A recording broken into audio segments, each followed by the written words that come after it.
ఇప్పుడు ఇది దొడ్డు దుబారా చేసినాం. ఇప్పుడు దొడ్డు దుబారా అయిపోయి 4-5 రోజులు అయింది మొత్తం. ఇప్పుడు దీన్ని సన్నటి ఉసుకతో దుబారా చేసుకోవాలి.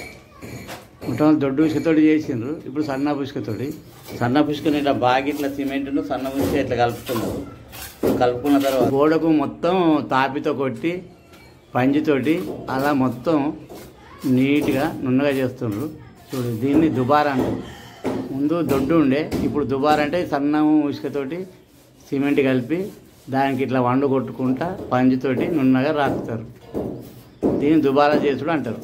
ఇట్లా పంజితోటి అలా ఊకే నీళ్ళల్లో తడుపుకుంటా దాన్ని పిండుకుంటా ఈ పంజితోటి రాకుతారు. అలా రాకినా కొద్దీ నున్నగా అవుతుంది. దీన్ని దుబారా చేసుడు అంటారు. ఇలా చేసిన తర్వాత మనం కలర్లు వేసుకుంటే మంచిగా వస్తుంది.